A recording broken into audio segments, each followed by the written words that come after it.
Oh, I know that sound. It's time for the Beer News Report. Hi, and welcome to the Beer News Report. Cheers. For the past couple months, I've been researching the future of America. And there are two schools of thought. One is that America's in its heydays and China is the new world leader.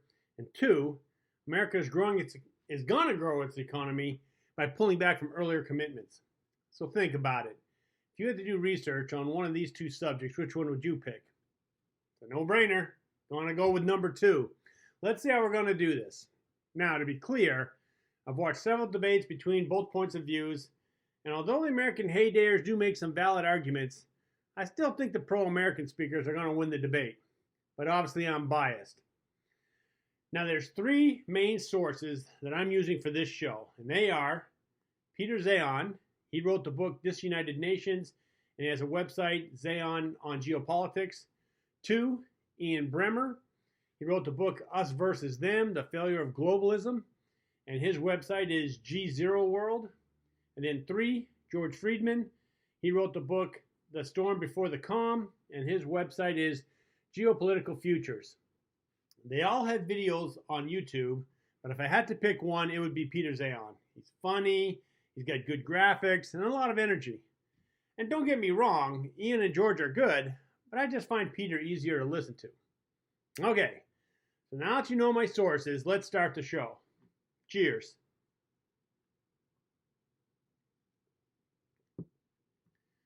Talk to any American about America, and you'll find that one of their biggest complaints is, why do we have to police the world?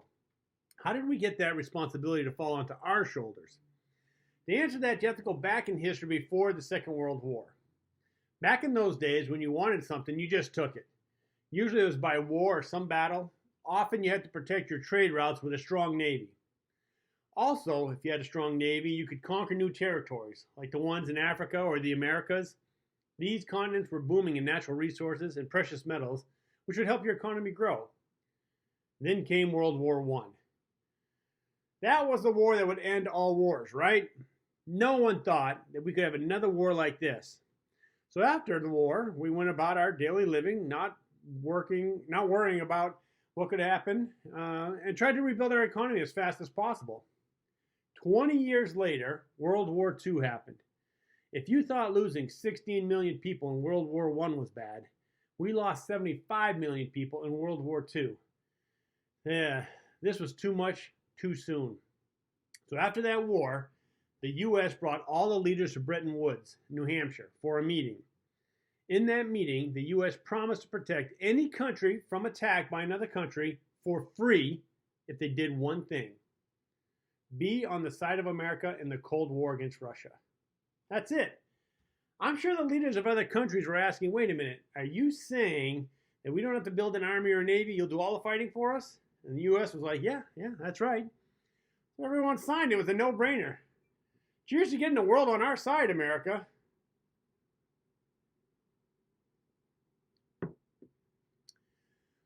So now you know how America got started policing the world. We were in a Cold War with Russia, and we had to stop them from expanding. Europe was in shambles in World War II. Its manufacturing base was destroyed. Russia acquired all the countries east of Germany, including East Germany, and was looking to expand more. That's why we went to war in Korea. That's why we went to war in Vietnam. And even the Cuban Missile Crisis was part of the Cold War. Then a crazy thing happened November 9th, 1989. The Cold War ended and the Berlin Wall came down. The U.S. was in the process of building a space-based defense system called Star Wars because we thought the Cold War was going to go on forever. And just to show you how much the U.S. changed its military spending, this is the website Animated Charts. And if you go to it, all you have to do is type in top countries by military budget. You'll see that before World War II, the U.S. wasn't the leader in military spending. You'll notice that European countries spent heavily before World War II, then curtailed their spending basically to maintain their military after the war. In contrast, after World War II, the U.S. dominates military spending with one exception, and that's Russia. And just to be clear, Russia what's called the USSR at that time, and eventually in 1991, it breaks down under economic strain. This allows a bunch of countries under their control to break away and become their own independent nations, and that's when the title USSR gets changed to Russia. All right, USA, way to win the Cold War. Cheers. So now the Cold War is over. America doesn't have any more enemies. Well, enemies like Russia.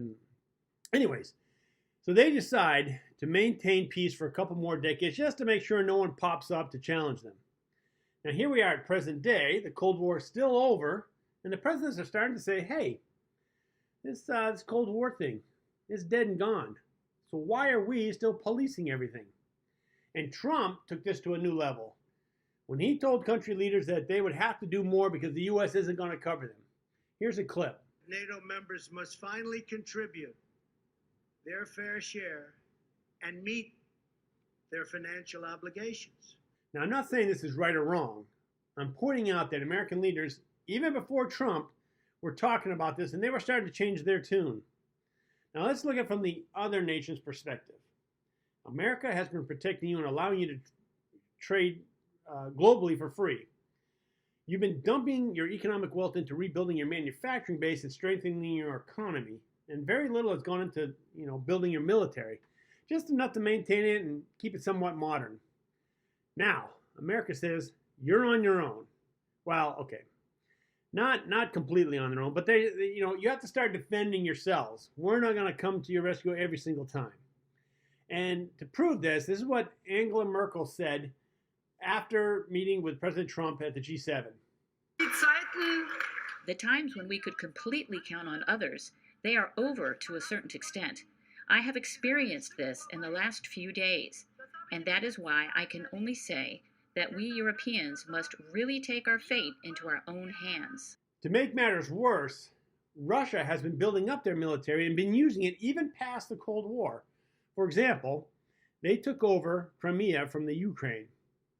They're also fighting in the Ukraine. Russia even has naval ships and an air base in Syria. Russia is looking pretty formidable. And remember, during the Cold War, Russia owned half of Germany. What if they want it back? So expect all of Europe to start dumping money into their military in the near future. Okay, that was one example, and it was a big one, all of Europe. But are there any others? Well, consider that Saudi Arabia is purchasing a lot of weapons from the U.S.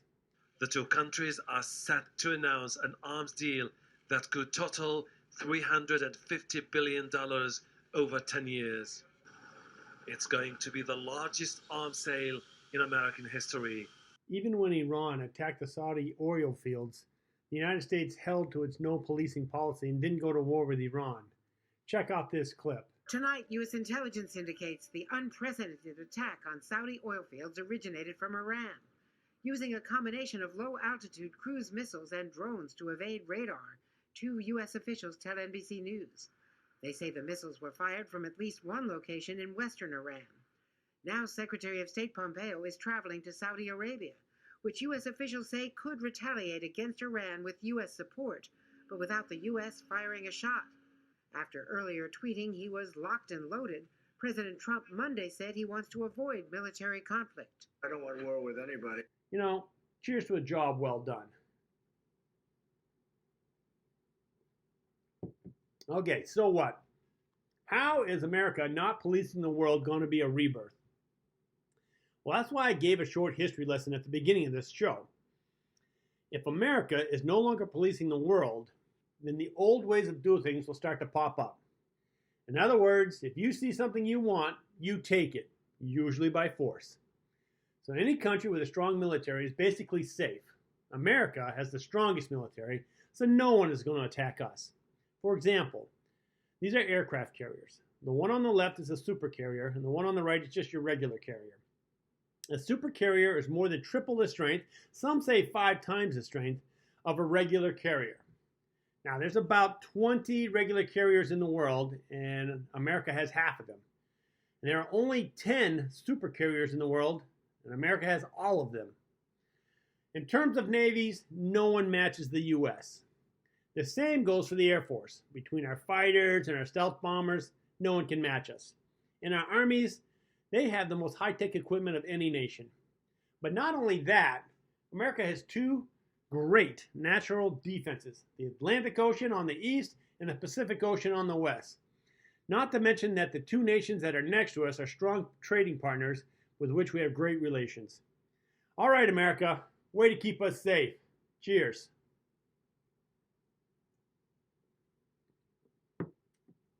Now, of course, the other strong nation is Russia. But as you'll see in my next show, that it has a declining population, and that's going to severely affect its military. So Russia has to act now. Time is not on its side. This is why they took Crimea, to build out its shipping in the Black Sea. Also, by controlling both sides of the Kerch Strait, they can control which ships go in and out of the Sea of Azov. This has really hampered Ukraine's shipping in that area. Also, they are warring with the Ukraine. Taking Crimea wasn't enough. They need to make sure the Ukraine stays under Russian control. Why? Because Ukraine produces a lot of food that Russia needs. Yes, what you are seeing here is Ukraine grain production. It's not up to the quality of America, but it's food and there's lots of it. Thus, if Russia ever loses Ukraine, they go hungry. Or at least their food gets a lot more expensive. So that's not going to happen. Russia is also in Syria. Russia is supporting Syrian President Assad, and Syria is allowing Russia to use the Tartus port as a naval base. This will allow Russia to support its shipping in the Mediterranean Sea. So Russia is building a defensive perimeter to prepare for any future attack. It's using its border countries as a defensive buffer in case things go back to the way they were before World War II. They are also using Syria to keep Turkey's attention looking south and away from the border countries between Russia and Turkey. Here's a clip to prove this. Hey Avrupa Birliği. Hey European Union, he's saying, pull yourself together. If you try to label this operation as an invasion, it's very simple. We will open the gates and send 3.6 million refugees your way. Turkey is calling its offensive Operation Peace Spring, saying it wants to set up a safe zone for Syrian refugees to return to. Okay, Russia, way to take charge. The next country rapidly building its military is China. Right now, Japan could take China on a naval battle and probably win. So they have a ways to go. But China's taking a different approach. This is a picture of the South China Sea. China is building military bases in this sea. These are man-made, but actually there are several islands you can see. This is to defend their shipping lanes, but also to extend their national boundaries. They can say, hey, we own these islands, and so we own this part of the South China Sea. And anything you own has a defensive perimeter of 200 miles. So they can go 200 miles out from each one of those seas. Now, Vietnam, Indonesia, and the Philippines, and also the United States are saying, no, you built those, we're not accepting that claim. For China, exports are critical. That's why they started the Belt and Road Initiative. If you're not familiar with the Belt and Road Initiative, it is a Chinese program of building a road from China to Africa and Europe, and this opens up new markets for China, but also building several seaports along the Indian Ocean to protect their shipping. It's a different approach, but it seems to be working. Good luck, China. Cheers. Now, are you noticing the similarity between Russia and China? They don't have two big oceans separating them from their enemies like America has. They've built up their defenses to protect their borders. So where does that leave the rest of the world?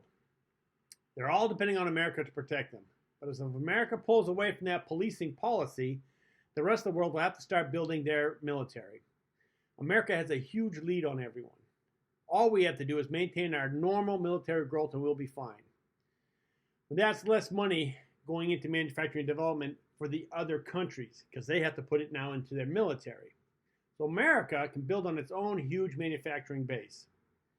I want you to start watching investment money as it flows from America into Mexico. You see, China has burned its bridge with America by stealing our technology as we invested in them. So America needs a new, low-wage country to build its products, and Mexico seems a natural candidate. On my next show, I'll show you the demographics of several countries and how their population growth, or lack thereof, is going to affect their economy. Spoiler alert, everyone always talks about the American baby boomer generation and how it's affecting the U.S. economy. Well, guess what? After World War II, every country had a baby boom, and they are going through the same thing that we are, but with a twist. You'll see this next week. Well, I hope you liked the show, and if you did, hit the like button. If you want to get notified of new shows, please click the subscribe button. And your comments are always welcome, and you can email me if you want to point out a topic of interest. But until then, keep your beer cold and your interests hot. Cheers.